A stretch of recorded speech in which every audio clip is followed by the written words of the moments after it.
Indonesia secara resmi telah bergabung dengan New Development Bank yang didirikan oleh negara-negara anggota BRICS. Sebuah perkumpulan negara-negara yang berkumpul. Bolehlah kita katakan ini negara-negara berkembang dan maju.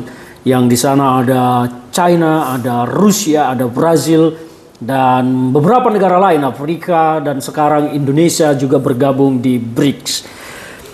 Yang saya kekhawatiran saya kali ini adalah terkait nilai tukar dolar terhadap rupiah dengan posisi kita yang bergabung sebagai anggota negara BRICS dan sekarang bergabung di New Development Bank yang didirikan oleh negara-negara anggota BRICS.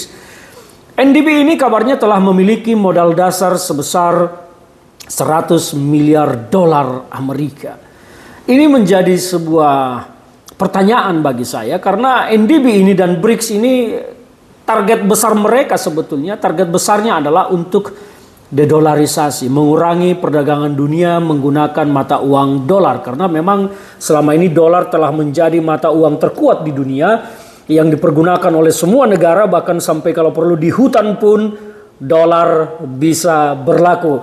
Inilah ibaratnya karena saking kuatnya mata uang dolar. Dan BRICS melakukan upaya untuk dedolarisasi ini memperkuat negara-negara BRICS menggunakan perdagangan dengan mata uang yang sampai saat ini juga sebetulnya belum jelas. Anggota BRICS ini sekarang menggunakan mata uang apa untuk perdagangan bilateral.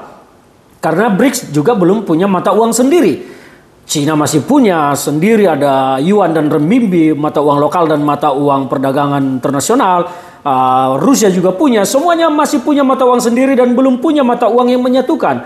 Kalau kita lihat di Eropa, ada mata uang yang menyatukan itu euro, meskipun seperti Inggris tetap masih menggunakan pound sterling, masih tinggi nilai tukarnya, tetapi mata uang umum di sana adalah euro. Dan sekarang BRICS belum memiliki mata uang sendiri dan negara-negara ini tujuannya adalah dedolarisasi. Lantas mereka ini akan menggunakan mata uang apa dalam perdagangannya? Apakah akan tetap menggunakan mata uang dolar?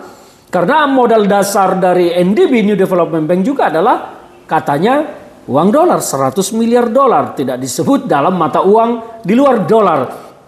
Maka saya bertanya-tanya, bagaimana dampaknya terhadap nilai tukar rupiah pada dolar? Karena Trump pernah mengancam kalau BRICS mengeluarkan mata uang sendiri maka dia akan mengenakan pajak 100% terhadap dolar. Kalau negara-negara anggota BRICS membeli dolar maka dia akan dikenakan pajak 100%. Ini akan membunuh. Karena memang mata uang dolar ini di seluruh negara berlaku. Dan kalau negara BRICS yang jumlahnya hanya beberapa negara ini mencoba menggalang kekuatan untuk dedolarisasi, saya pikir kita harus berhitung ulang. Saya bukannya sedang berpihak kepada mereka atau sedang mengagung-agungkan dolar, tidak. Tetapi kita harus cerdas, harus cermat mengambil langkah politik internasional seperti ini yang tentu akan berisiko kepada negara kita di internal.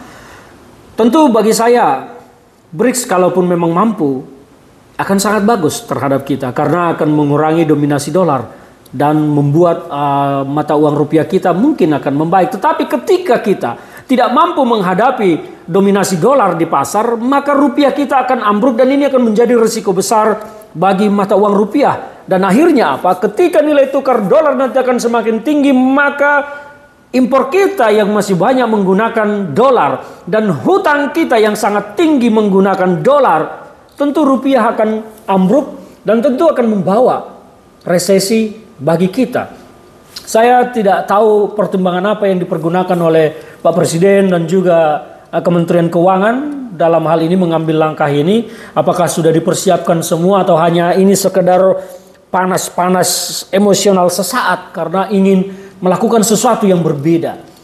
Kita tentu sangat ingin Indonesia semakin baik, semakin maju ke depan. Tetapi ketika langkah politik dan langkah kebijakan pemerintah justru membawa Indonesia kepada jurang yang membahayakan, tentu kita harus waspada.